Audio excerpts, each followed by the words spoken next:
Selamat datang di Posyandu ILP. Kami selaku kader dari ILP Desa Bukabu, Kecamatan Habutan, Kabupaten Sumeneb.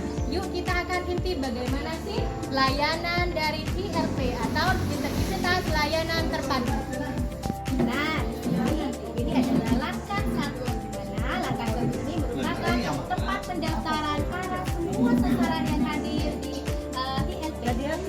Kemudian sasaran itu berupa yaitu terdiri dari ibu hamil, kemudian balita, kemudian remaja, usia produktif, dan yang terakhir sudah pasti lansia. Nah, teman-teman, posyandu sekarang sudah beda ya dengan posyandu yang kemarin-kemarin. Kalau sekarang ada buku bantunya, namanya register, itu dipisah-pisah. Yang pertama itu untuk ibu hamil, kemudian menyusui dan nifas. Kemudian yang kedua itu untuk bayi dan balita. Kemudian yang ketiga untuk anak usia sekolah dan remaja. Dan sudah pasti yang terakhir untuk usia produktif dan lansia.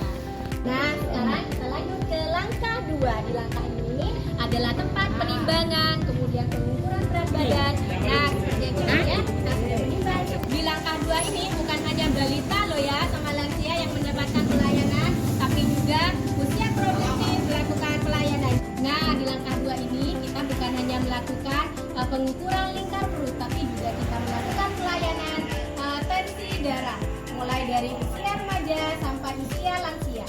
Nah, sekarang kita masuk ke langkah 3.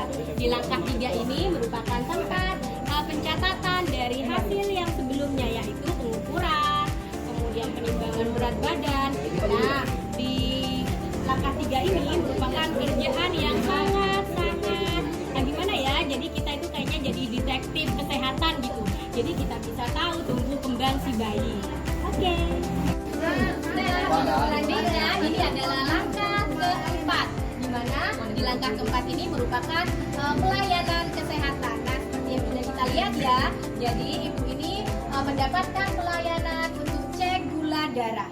Bahkan teman-teman, di langkah 4 ini kita bukan hanya melakukan pelayanan terhadap lansia, tapi juga balita, kemudian remaja, semua kita layani di meja 4. Karena bulan ini merupakan bulan POPM, yaitu pemberian obat cacing supaya anak usia 1-12 tahun bebas cacing. Teman-teman, kita sudah nyampe ke langkah yang terakhir, yaitu langkah 5. Di langkah 5 ini merupakan pelayanan penyuluhan, baik penyuluhan kesehatan dari tahapan-tahapan yang sudah kita lalui dari tadi, mulai dari tahapan 1 sampai tahapan 4. Nah, berarti kita di langkah yang kelima, yaitu penyuluhan. Di sini nanti kami akan memberikan penyuluhan terkait dengan hasil dari yang langkah-langkah sebelumnya. Nah, setelah penyuluhan selesai, maka sasaran akan mendapatkan PMP. Untuk menu PMP hari ini yaitu ada bubur sumsum, kemudian ada telur, kemudian omelet sayur. Sekian, terima kasih. Teman-teman, di Posyandu Desa Tercinta kami ini, Bukabu, Kecamatan Habutan, Kabupaten Sumeneb, mempunyai inovasi yang kita beri nama Melisa Manja. Yaitu kita bisa melakukan screening di mana saja. Jadi teman-teman kader ini, kita semua kader ini bisa melakukan screening di mana saja, bukan hanya di posyandu loh ya. Jadi kita melakukan screening di tempat-tempat umum seperti di acara pengajian. Kemudian para ibu-ibu TK nungguin anak-anak mereka. Jadi daripada mereka gibah, mending kita akan lakukan screening, betul tidak?